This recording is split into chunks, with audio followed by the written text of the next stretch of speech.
Hello, it's me, Mr. Weber again, and today our screencast is going to be about your counter argument. Now, we have not done anything like this, so this is something that's brand new to you, probably. All right, now, again, if you look at my page, it doesn't have a title, it doesn't have an introduction, doesn't have body paragraphs because this is a preview. So don't worry about that. Yours should have a title, an introduction, and two body paragraphs. But what we're going to do now is we're going to add our counter argument. So a counter argument, another word for that would be rebuttal. It's basically when you think of one of the reasons why the opposition would want to have it and you argue against it. So let's say, for example, that you were in favor of having school uniforms. The opposite side would be against having school uniforms. And one of their reasons would be is that it takes away from a student's individuality. So you would state their reason and you would then argue why that is not an important enough reason to have school uniforms, to not have school uniforms. Okay, so I'm going to show you what I mean. So we're going to click on add your counter argument. And when you do that, obviously you would enter your text here as it says. So you would type in down here, okay, as you have for your introduction, your body paragraphs. However, we're going to look at this part over here, because this part over here says, do you want help with your counter argument? And of course, you do want help with your counter argument because you've never written one. So what you're doing is you're strengthening your argument by acknowledging, which means that you're aware of them, and addressing an opposing viewpoint. You will always have a better argument in the minds of the people that you're arguing with if you understand their reason and have a reason why their reason isn't good enough. Okay, so it's basically that. All right, so here's what we're going to do. Okay, you basically need an opposing argument and you need a rebuttal. So the first thing you do is you view the tutorial. And I'm not going to go through all of this in detail because this is something that you can do on your own. But let's click this anyway. We click View Tutorial. Okay? And then it comes down here and it says it's an opportunity for you to strengthen your argument by addressing the opposite side. Okay? So you scroll down here. Where do I start? It has two parts. Okay? So there's two parts to this paragraph. Basically, it's a 5 or 6 sentence paragraph. And this is an example. Now remember, your thesis is, oops, sorry about that. Your thesis is that that parents should monitor their child's social media or parents shouldn't monitor their social media.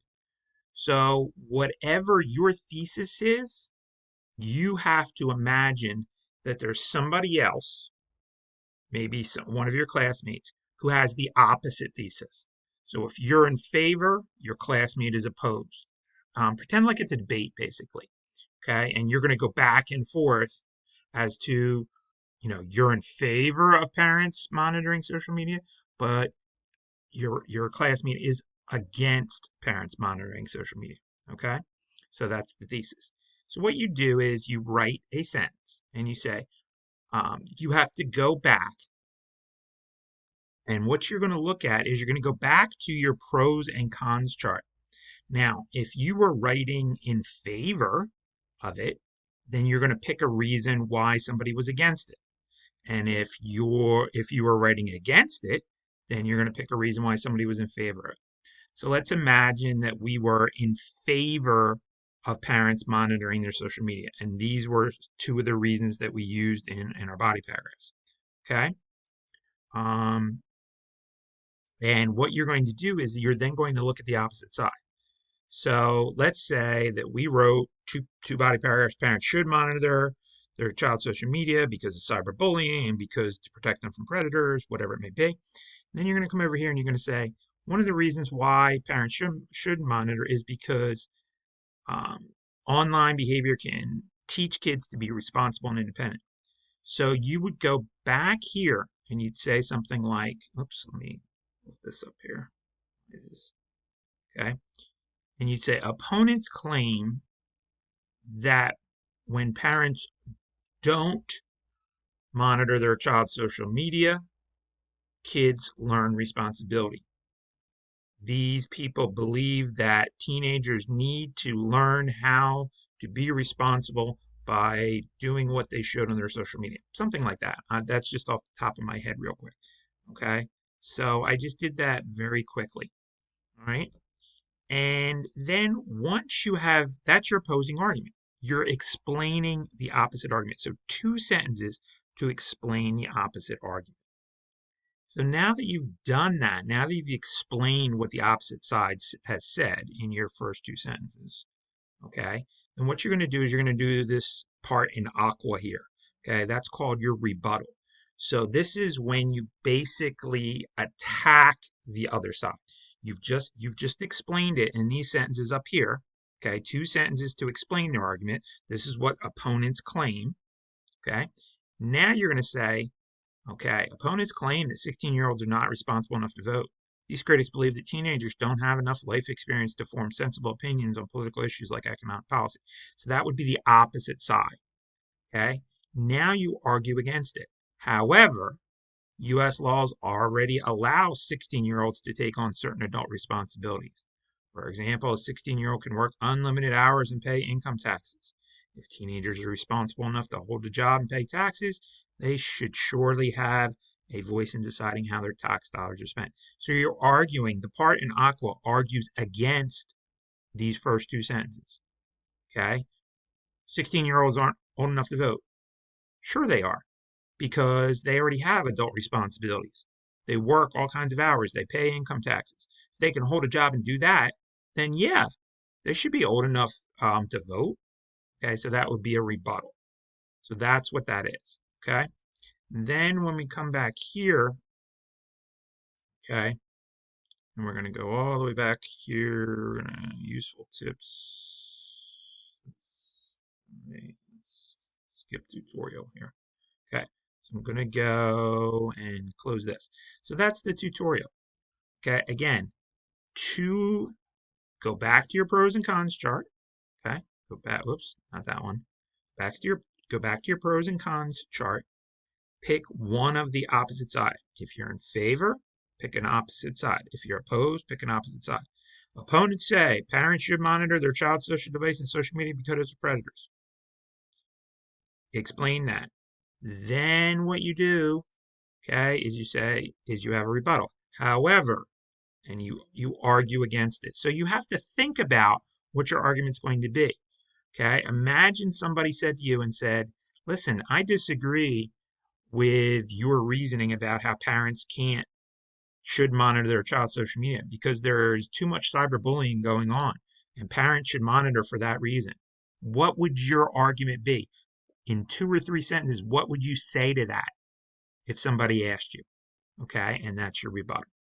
Again, so we viewed the tutorial. You can do that again. You can also view examples. Okay, this one is about um, what time school should start. Okay, again, up here, the part in yellow, this is the opposition argument. Okay, so the opponents are concerned about how the travel routines could affect safety, and then they're even like giving examples from the article. So you can do that too. You should go through the article and say, hey, listen, Mr. Carpenny says that cyberbullying is not that serious of an incident and it does not really affect that many middle schoolers. So parents don't need to do social media. And then you argue against that and say, while Carpenny may say that it doesn't affect as many people as we think, it affects way too many people. Cyberbullying is way too serious to ignore, and parents should be aware if their child is being cyberbullied or if they are bullying someone online as well. So you can use examples to do that. Okay? So that's what you want to do. So view the examples. All right? So again, then you go and you look at your tips and tricks. Okay? Having trouble thinking of an opposite argument? Try picturing someone, again, who would disagree. And if they said, cyberbullying is not that big of a deal, I've never been cyberbullied, what would your argument be? How would you argue back against them? Again, imagine yourself having a debate. Think about what that person would say, and then type in your argument here. So that's what a counter argument is. Again, you need approximately 5 or 6 sentences altogether. Okay, you're going to have your other sentences. You're going to have something like this. Okay, your first sentence or two will be your opposing argument. Your last sentence, 2, 3, will be your rebuttal. Okay, so look at these and use some of these as well. Okay, use some of these. While there are, however, use those transition words. Opponents believe. Okay, that's how you do a counter argument. All right, so give it a shot. I know it's your first time doing it. Don't worry about it if it's not perfect. Try it, but you need at least 4 or 5 sentences. Don't write me a 1 sentence, 2 sentence counter argument. Okay, good luck with it. I'm sure you'll do great.